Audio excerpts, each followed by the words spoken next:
ஆண்டவராகிய இயேசு கிறிஸ்துவின் நாமத்தில் காலை வாழ்த்துக்கள். இன்றைய மன்னா, அதனாலே என் இருதயம் மகிழ்ந்தது, என் நாவு களி கூர்ந்தது, என் மாம்சமும் நம்பிக்கையோடே தங்கியிருக்கும். அப்போஸ்தலர் நடபடிகளின் புத்தகம் 2ஆம் அதிகாரம் 26ஆம் வசனம். இது யார் சொல்கிறதுனா தாவீது சொல்கிறாரு. தாவீதை குறித்து தாவீது இப்படி சொன்னாருன்ட்டு இதை யார் சொல்கிறாருன்னு பார்க்கும்போது பேதுரு, அப்போஸ்தலனாகிய பேதுரு ஜனங்களை நோக்கி சொல்கிறார். நல்லா கேளுங்க. அந்த 22ஆம் வசனத்துலேருந்து பேதுரு ஜனங்களை பார்த்து என்ன சொல்கிறாரு, யார் யாரெல்லாம் கர்த்தருடைய நாமத்தை தொழுது கொள்கிறீங்களோ அவங்களாம் ரட்சிக்கப்படுவான் என்று தேவனுக்கு உரைத்திருக்கிறார்னு 21ஆம் வசனத்தில் சொல்லிட்டு, இஸ்ரவேலரே நான் சொல்லும் வார்த்தைகளை கேளுங்கள், நீங்கள் அறிந்திருக்கிறபடி அதை சொல்கிறார். எப்படின்னா, நசனாகி இயேசுவை கொண்டு தேவன் உங்களுக்குள்ளே பலத்த செய்களையும் அற்புதங்களையும் அடையாளம் நடப்பித்து அவைகளினாலே அவரை உங்களுக்கு வெளிப்படுத்தினார் அப்படின்னு சொல்கிறார். இயேசு தன்னை வெளிப்படுத்தினார், நிறைய அற்புதம் அடையாளம்லாம் செஞ்சு. அப்படி இருந்தோம் நீங்கள் என்ன பண்ணீங்க? அப்படி இருந்தோம் தேவன் நிர்ணயித்திருந்த ஆலோசனைப்படியையும் அவருடைய முன் அறிவிப்பின் படியும் ஒப்பு கொடுக்கப்பட்ட அந்த இயேசுவை நீங்கள் பிடித்து அக்கிரமக்காரருடைய கைகளினாலே சிலுவையில் ஆணி அடித்து கொலை செய்தீர்கள் அப்படின்னு சொல்கிறார் பேதுரு ஜனங்களை பார்த்து.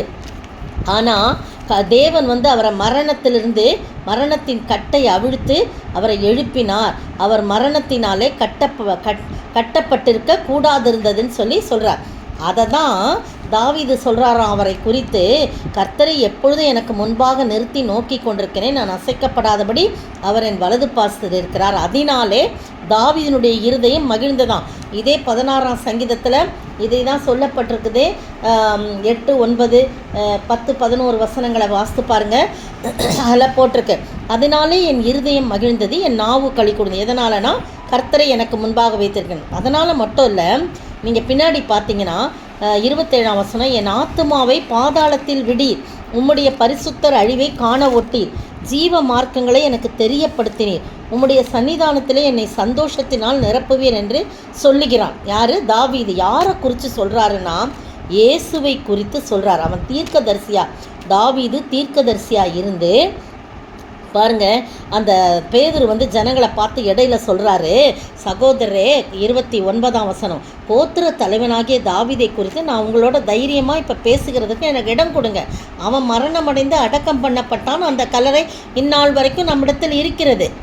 ஆனால் அவன் தீர்க்கதரிசியாக இருந்து சிங்காசனத்தில் வீற்றிருக்க மாம்சத்தின்படி உன் சந்நிதியிலே கிறிஸ்துவை எழும்ப பண்ணுவேன் என்று தேவன் தனக்கு சத்தியம் பண்ணதை அறிந்தபடினான். தாவீதின் சந்நிதியில் தான் இயேசு பிறப்பார்னு தேவன் அவருக்கு முன்னாலே அறிவித்தபடினாலே அவன் தீர்க்கதரிசியாக இருந்தபடினாலே அவனுக்கு அறிவிக்கப்பட்டது. அதை தான் என்ன சொல்கிறான் 31ஆம் வசனத்தில், அவன் கிறிஸ்துவினுடைய ஆத்துமா பாதாளத்தில் விடப்படுவது இல்லை என்றும்.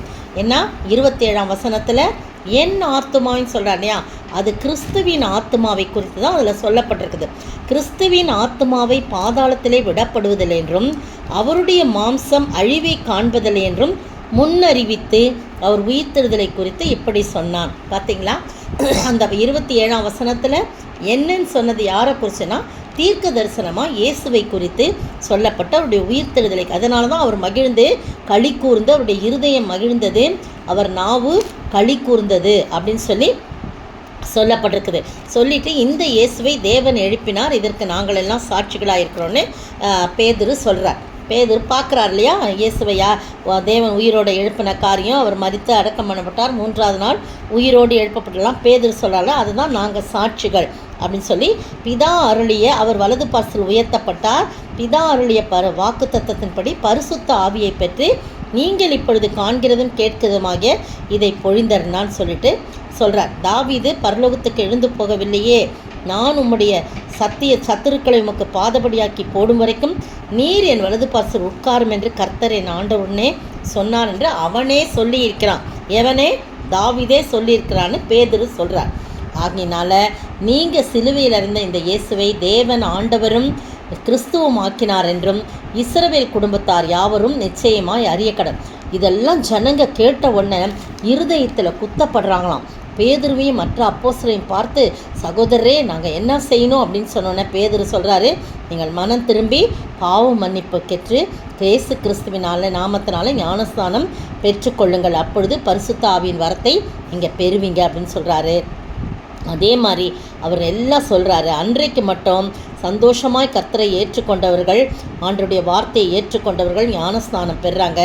அன்றைய தினத்தில் 3000 பேர் சேர்த்து கொள்ளப்பட்டார்கள் என்று சொல்லப்படும். இதுதாங்க சந்தோஷம், களி கூறுதல். நீங்களும் நானும் பாவ மன்னிப்பு நிச்சயத்தை பெற்று பரிசுத்த ஆவியினால் நிரம்பி நாம் இருக்க வேண்டும் என்று சொன்னால் நாம் ஞானஸ்நானம் பெற்று கர்த்தருடைய பிள்ளைகளாய் எப்பொழுதும் வாழ, அவரோடு இணைந்து வாழுகின்ற ஒரு வாழ்க்கை வாழ ஆண்டவர் தாமே கிருபை செய்வாராக. அப்பொழுது நமக்கு மகிழ்ச்சியும் களி கூறுதலும் உண்டாகும். அதை பெற்று வாழ ஆண்டவர் தாமே கிருபை செய்வாராக. ஆமென்.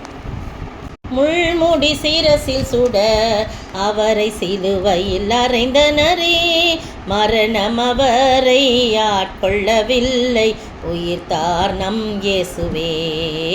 மரணம் அவரை ஆட்கொள்ளவில்லை, உயிர்த்தார் நம் இயேசுவே. ஸ்தோத்திரிக்கிற ஆண்டவரே, துதிக்கிற ராஜா, நீ ஜீவனுள்ள தேவன் ஆண்டவரே. மரித்தீர், ஆனால் சதாக்காலம் உயிரோடு இருக்கிறீர். அதை நாங்கள் உணர்ந்து உம்முளே நாங்கள் களி கூர்ந்து மகிழ நீ தாமே உதவி செய்ய வேண்டும் என்று கர்த்தரும் மீட்பெரும் ராஜாவுமா இயேசு கிறிஸ்துவின் விலையேறப்பட்ட நாமத்தில் ஜெபிக்கிறேன் பிதாவே. ஆமேன். நேற்றைய பதில், போதும் என்கிற மனதுடனே கூடிய தேவ பக்தியே மிகுந்த ஆதாயம். 1 தீமோத்தேயு 6:6. இன்றைய கேள்வி, எது என்று பொய்யாய் பேர் பெற்றிருக்கிற எவைகளை விட்டு விலகு என்று சொல்லப்படுகிறது? எது என்று பொய்யாய் பேர் பெற்றிருக்கிற எவைகளை விட்டு விலகு என்று சொல்லப்படுகிறது?